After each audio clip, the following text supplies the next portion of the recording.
The live TV, सच सबसे आगे। दोस्तों, मैं अब्बास हफीज हूं। आईएमए की चिट्ठी ने देश भर में हंगामा खड़ा कर दिया है। मोदी सरकार के पैरों के नीचे से जमीन सरका दी है।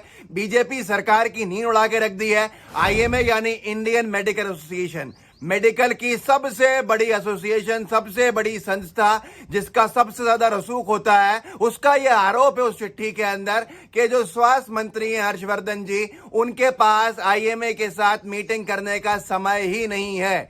मतलब इतना बड़ा आरोप है कि जिसका कोई प्रायश्चित ही नहीं हो सकता किसी सरकार के पास, कि उसके स्वास्थ्य मंत्री के ऊपर इंडियन मेडिकल एसोसिएशन ये आरोप लगाए कि उनके पास मीटिंग का समय नहीं है। हमने लाख बार कहा मीटिंग करने को, पर कोई मीटिंग हमसे नहीं हुई। और बहुत सारे आरोप हैं उसके अंदर कि कोई भी सरकार जिसके अंदर संवेदनशीलता होती तो अब तक इस्तीफा ले चुकी होती स्वास्थ्य मंत्री का, लेकिन ये तो मोदी सरकार है। देखिए, चिट्ठी आपके सामने है, इंडियन मेडिकल एसोसिएशन की चिट्ठी है, जिसके अंदर हेडलाइन ही यही है कि स्वास्थ्य मंत्रालय जो है वो जागे और जाग के सही तरह से काम करना शुरू करे। जो ये पूरी की पूरी कोविड आपदा के दौरान वो काम कर रहा है वो सही नहीं है। ये चिट्ठी आपके सामने, रानी राजेश ने इसको डाला भी है, पत्रकार हैं।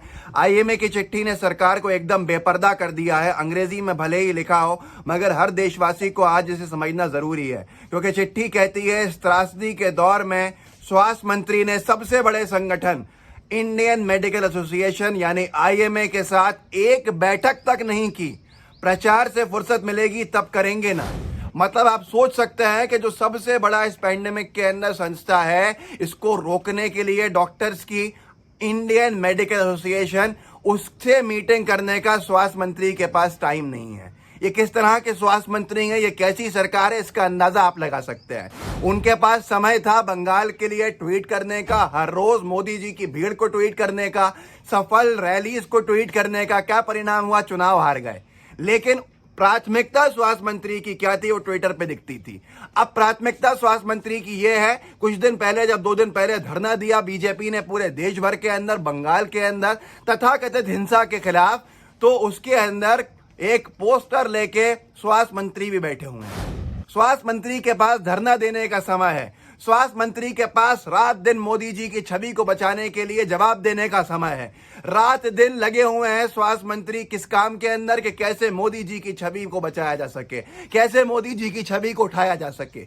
अब ऐसे हालात के अंदर स्वास्थ्य मंत्री के ऊपर यह आरोप लगता है कि उनके पास इंडियन मेडिकल एसोसिएशन से मीटिंग करने का समय ही नहीं है। पूरे आपदा में कोरोना की आपको हैरत होगी जान के कि ये आईएमए कह रहा है, मैं नहीं कह रहा, कि स्वास्थ्य मंत्री ने लाख कहने के बावजूद भी मीटिंग नहीं करी। तो क्या ऐसे स्वास्थ्य मंत्री का पद पे बने रहना सही है? ये आपको खुद को सोचना होगा।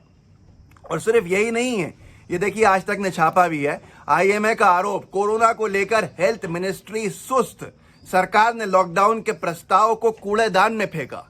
जो आईएमए ने बहुत पहले से लॉकडाउन लगाने का सुझाव दिया सरकार को कि आप लॉकडाउन लगाइए, नहीं रोक पा रहे हैं, लेकिन सरकार की क्योंकि प्राथमिकता जो थी वो बंगाल चुनाव था, तो इसलिए सरकार ने उनके प्रस्तावों को कूड़ेदान में फेंक दिया, ऐसा आईएमए का कहना है। अब कल आईएमए को देशद्रोही घोषित कर देंगे, कल आईएमए को बुरा भला कहने लगेंगे। ये वो आईएमए है जो देश की सबसे बड़ी संस्था है, सबसे बड़ी समिति है, सबसे बड़ी एसोसिएशन है मेडिकल प्रोफेशनल्स की, मेडिकल की। जो सबसे बड़े बड़े मेडिकल प्रोफेशनल्स हैं वो इससे जुड़े हुए होते हैं, और बहुत बड़े पदों के ऊपर इसके ऊपर लोग होते हैं। ज्यादातर अध्यक्ष इसके सांसद होते हैं, बहुत बड़े बड़े डॉक्टर्स होते हैं। ये इतनी बड़ी संस्था है जिसके सारे सुझावों को कूड़ेदान में फेंक दिया स्वास्थ्य मंत्रालय, भारत सरकार, मोदी सरकार ने, ऐसा आईएमए का आरोप है। ये खुद उन्होंने कहा है कि कोरोना वायरस की दूसरी लहर ना फैले और लोग सुरक्षित रहें, इसके लिए भारतीय चिकित्सा संघ, इंडियन मेडिकल एसोसिएशन ने केंद्र सरकार से पूर्ण लॉकडाउन की मांग की थी, लेकिन केंद्र सरकार ने उनके प्रस्ताव को कूड़ेदान में डाल दिया। आईएमए ने केंद्रीय स्वास्थ्य मंत्रालय को लिखा था कि केंद्र सरकार और स्वास्थ्य मंत्रालय नींद से जागे, कोरोना संकट में आ रही चुनौतियों का सामना करे। आईएमए ने आरोप लगाया कि उनके सदस्यों, चिकित्सा क्षेत्र के विद्वानों की सलाह को एक तरफ रख दिया गया। अब यह गलती किसकी है आपको खुद समझ में आ जाएगा। अगर दूसरी वेव से आपने अपने परिवार में किसी को खोया है तो उसकी जिम्मेदार पूरी तरह से मोदी सरकार है, जिन्होंने आईएमए की एक भी सजेशन को नहीं माना। आईएमए का खुद का कहना है कूड़ेदान में फेंक डाला। आप खुद सोचिए, आप कल्पना कीजिए। इससे पहले भी आईएमए ने सरकार को जगाया था इससे पहले ये जो भारतीय चिकित्सा एसोसिएशन है, इन्होंने चिकित्सा संघ है, इन्होंने कहा था मोदी सरकार से कि हम मौत के आंकड़ों को क्यों छिपा रहे हैं, हम असली मौत के आंकड़े क्यों छिपा रहे हैं। देखिए ट्रिब्यून ने अंग्रेजी में छापा भी था, why are we hiding actual deaths, Indian medical association to centre. हम क्यों एक्चुअल जो असली मौत के आंकड़े हैं उनको छुपा रहे हैं, ये आईएमए ने केंद्र सरकार से कहा। और उस वक्त भी कहा था कि सीधे सीधे अर्जेंट लॉकडाउन लगा दीजिए, नहीं तो हालात भयावह हो जाएंगे। लेकिन मोदी सरकार के साथ साथ योगी सरकार ने उत्तर प्रदेश में क्या किया आपको मालूम है, चुनाव कराने के लिए सहमति दे दी। उस चुनाव के अंदर कितने हालात भयावह हुए हैं कि जो ड्यूटी दे रहे थे पंचायत चुनाव में 135 शिक्षकों की मौत हो गई। हाई कोर्ट की फटकार लगी, कौन जिम्मेदार है। मतलब आप सोचिए, कोई प्रधान बन गया, कोई सरपंच बन गया, लेकिन 135 शिक्षक अपनी जान गंवा बैठे। बंगाल के अंदर हर दूसरा व्यक्ति पॉजिटिव पाया गया, कौन जिम्मेदार है इसका। आईएमए ने साफ कर दिया है, पूरी सरकार बेपर्दा हो गई है कि सरकार से लाख कहा गया कि भैया हमारे सुझाव को मान लो। स्वास्थ्य मंत्रालय से कहा गया कि आईएमए से मीटिंग रख लो, लेकिन स्वास्थ्य मंत्री ने इसके ऊपर कोई एक्शन नहीं लिया। अब इसके बावजूद भी ये कहना कि साहब जनता जागरूक नहीं है, जनता की गलती है, सिस्टम फेल हो गया है, सीधे सीधे कहिए ना कि मोदी सरकार फेल हो गई है।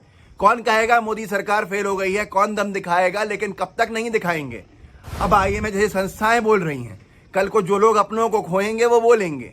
आज जगह जगह मोदी सरकार हो, बीजेपी सरकार हो, योगी सरकार हो, लोग गालियां दे रहे हैं इनको, क्योंकि लोग अपनों को गवा रहे हैं। कहीं आपने देखा किसी बीजेपी के बड़े नेता के साथ कुछ हुआ हो, किसी बीजेपी के बड़े नेता के परिवार पे कोई संकट टूटा हो? नहीं हुआ ऐसा कुछ भी। जो केंद्र के अंदर सरकार के अंदर है वो मजे के अंदर बैठे हैं। आम जनता अपने लोगों को खो रही है। और इस दौर के अंदर ऐसे हालात जब भयावह है, ऑक्सीजन की कमी है, ऐसे हालात में ऐसी चिट्ठी आईएमए की आना, ये कितनों को बेनकाब करती है, कितनों को बेपर्दा करती है। और ऐसे हालात में भी स्वास्थ्य मंत्री का इस्तीफा नहीं होगा। ये एक ऐसी पहली सरकार है जिसने अपने किसी भी मंत्री से 7 साल के अंदर कोई इस्तीफा नहीं मांगा। बड़े से बड़े आरोप लग गए। अब यहां पर बता दीजिए आप मुझे, कौन गलत है। स्वास्थ्य मंत्री का आईएमए के साथ मीटिंग नहीं करना कितना घातक है कि जो मद्रास हाईकोर्ट ने कहा था चुनाव आयोग को लेकर कि मौत का मुकदमा चलना चाहिए, तो ये स्वास्थ्य मंत्रालय के ऊपर आज मौत का मुकदमा चलना चाहिए। जिन्होंने आईएमए की बातों को नहीं मानते हुए जो गलतियां की हैं उसका कोई प्रायश्चित नहीं है। लेकिन है किसी में दम जो दिखा सके, है किसी में हिम्मत जो सवाल पूछ सके, है किसी में हिम्मत जो स्वास्थ्य मंत्री का इस्तीफा मांग सके। अरे मोदी जी के इस्तीफे को छोड़िए, स्वास्थ्य मंत्री का इस्तीफा ही मांग के दिखा दीजिए। ये तानाशाही वाली सरकार का जो रवैया है, इसने हर एक से उनको बोलने का अधिकार छीन लिया है। अब ये ऐसे हालात में आईएमए की चिट्ठी बहुत कुछ बता रही है, बहुत कुछ अप्रत्यक्ष तौर पर बता रही है, बहुत कुछ प्रत्यक्ष तौर पर बता रही है। फैसला हमारे हाथ के अंदर है कि हम कब तक खामोश रहेंगे, कब तक नहीं बोलेंगे, क्योंकि जिनको बोलने के लिए आपने अधिकार दिया था वो नहीं बोल रहे हैं। तो आप ही बोलिए, सवाल खड़े कीजिए, इस वीडियो को आगे बढ़ाइए, लोगों को जागरूक कीजिए, लोगों को बताइए कि हालात कितने भयावह हो चुके हैं, कितने भयावह हो चले हैं, और उसके अंदर किस तरह का रवैया है स्वास्थ्य मंत्रालय का मोदी सरकार की, ये आपके सामने है। लाइव टीवी को सब्सक्राइब भी कीजिएगा, बेल आइकन भी दबाइएगा। जय हिंद, जय भारत। द लाइव टीवी, सच सबसे आगे।